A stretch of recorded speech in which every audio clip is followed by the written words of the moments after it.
ঈদযাত্রায় ভিড় বেড়েছে বুধবার দুপুর থেকেই। তুলনামূলক ভোগান্তি কম থাকায় স্বস্তি জানিয়েছেন ঘরমুখ মানুষ। তবে ভোগান্তি কিছুটা আছে মহাসড়কে। রাজধানীর বাস, ট্রেন ও লঞ্চ টার্মিনাল থেকে সহকর্মীদের তথ্য ও ছবি নিয়ে বিস্তারিত জানাচ্ছেন আরাফাত সিদ্দিকী। ঈদুল আজহায় টানা 10 দিনের ছুটি।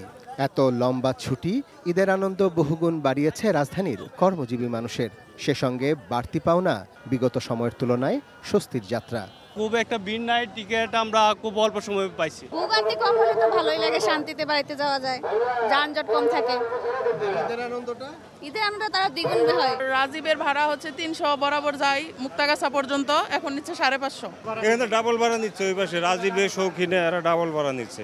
যদিও এই যাত্রা স্বস্তির থাকবে কিনা তার নিশ্চয়তা নেই। পরিবহন মালিক শ্রমিকদের ধারণা, ঈদ যাত্রার মূল ভিড়টা হবে বৃহস্পতি ও শুক্রবার। আবার যাত্রা শুরুটা স্বস্তির হলেও মহাসড়কের ভোগান্তি খুব একটা কমেনি।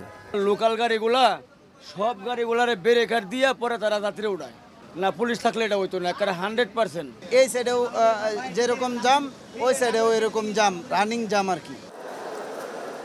রেলপথেও সময়মতো ট্রেন ছাড়াই স্বস্তিতে ছিলেন যাত্রীরা। স্টেশনে উটকো মানুষ ঢুকতে না পারায় বেড়েছে নিরাপত্তা। তবে স্ট্যান্ডিং টিকিট নিয়ে কিছুটা অভিযোগ আছে সাধারণ যাত্রীদের।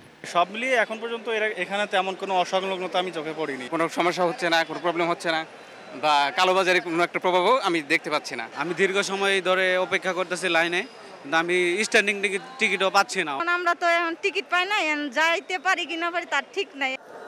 টানা সপ্তমবারের মতো বেস্ট টিস্যু পেপার ব্র্যান্ড হিসেবে স্বীকৃতি পেয়েছে বসুন্ধরা টিস্যু। সদরঘাট লঞ্চ টার্মিনালও ব্যতিক্রম নয়। বুধবারের ভিড়টা ঠিক ঈদ যাত্রার নয় বলে দাবি লঞ্চ মালিকদের। সময় মতো ছেড়েছে লঞ্চ, আনন্দে বাড়ি ফিরছেন মানুষ। অন্যান্য যা বছরের মতো যে এরকম একটা জ্যাম ছিল, এবছর ওরকমটা নাই। অন্যান্য ঈদে আজকে এই টাইমে যে চাপ থাকে, এই ঈদে সেই ওরকম চাপ নাই। খুবই ভালো লাগছে, সবার সাথে ঈদে বাড়ি যাচ্ছি, তার জন্য অনেক অনেক বেশি ভোগান্তি হয়েছে, যানজট অনেক বেশি যানজট ছিল।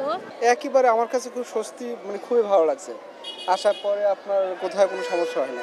তবে বাস বা ট্রেনের মতোই ঈদযাত্রার শেষ দুদিনে নৌপথেও ভোগান্তি কিছুটা বাড়তে পারে বলে আশঙ্কা সংশ্লিষ্টদের। আগামীকাল যাত্রী বাড়বে, গার্মেন্টস ছুটি হইলে আগামীকাল অনেক যাত্রী হবে। Arafat Siddiqui, ATN news, Dhaka.